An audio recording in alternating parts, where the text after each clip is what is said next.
Hey everybody, this is Kevin Purcell for GottaBeMobile.com, and at CES 2012 this year, OnLive, the company that makes the streaming gaming set-top box and app for Android and the desktop, they sort of surprised everybody with an announcement of a new app called OnLive Desktop for the iPad. And what this does is it brings Windows 7 and Microsoft Office to your iPad. Now I'm going to go ahead and fire this thing up and get it started.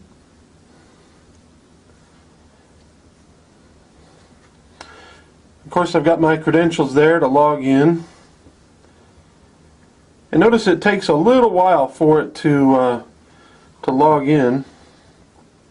Alright, so here we are. This is the OnLive Desktop. Now one of the problems with this is you can make settings like you, or change settings like you would in Windows 7.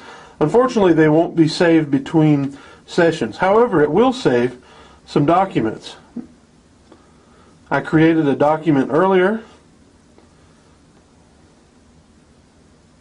and it is now opening it up. All I did was just type a little bit in here. Now I'm going to show you how the typing works on it. What you have to do is you tap this input panel.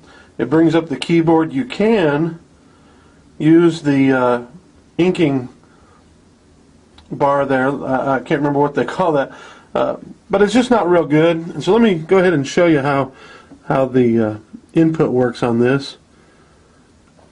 Got the arrow buttons down here, and notice there is quite a bit of lag. Now I'm not sure if this will go away.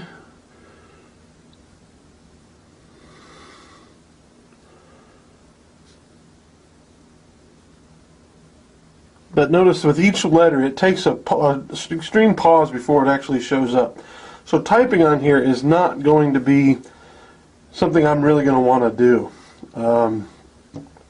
That's going to be kind of a pain to have to do. But, you know, let's say you did have a document set up. Let's go ahead here.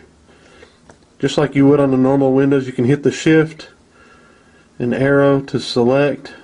Whoops. And we can increase the size of that. Now notice this input is very small. You will want to use a stylus for this. We can change the font of it. Maybe. So that kind of shows you a little bit of how Word works. Save it.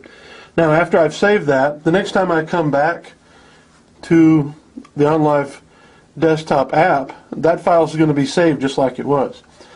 For me, I think the biggest thing this would be useful for, if you're a big PowerPoint user, you could get your PowerPoint files in here and run a nice PowerPoint presentation from it.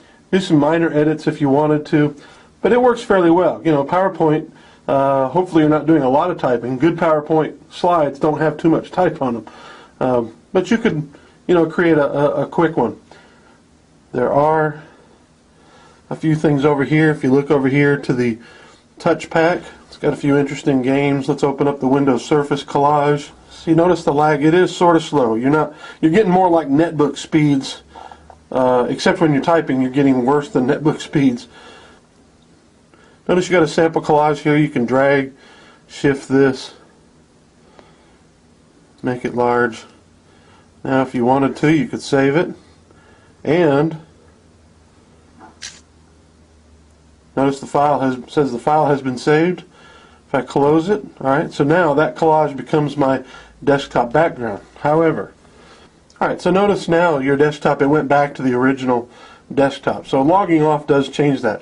If you shut down the app and it's dormant for a little while, they'll automatically log you off, save any files that you happen to have open, which is a good thing in case maybe you lose your Wi-Fi or 3G connection. I haven't tried it over 3G yet. I'll be honest with you, with all the great Office desktop apps like Quick Connect and, you know, Pages and Numbers, I really don't see any good reason for this. It's neat, it's kind of cool, but I still really just don't see a real strong need for this. Now, if they expand this, allow you to add your own programs to it, if the lag kind of goes away, I can see this could be pretty cool. If I could somehow pay OnLive, you know, a small fee like $10 a month to have access to a desktop system that I could put my own programs on, 2 or 3 of my own special programs that I like to use, then this actually might be worthwhile. But until that point comes for consumers, it's not going to work. Business end, on the enterprise level, they are going to allow you to pay $10 a month, and they will let you add programs to it. And I'm not sure if they're going to open that up to consumers or not. But at this point, you know, it's gimmick, neat, but it's not something I'm going to use.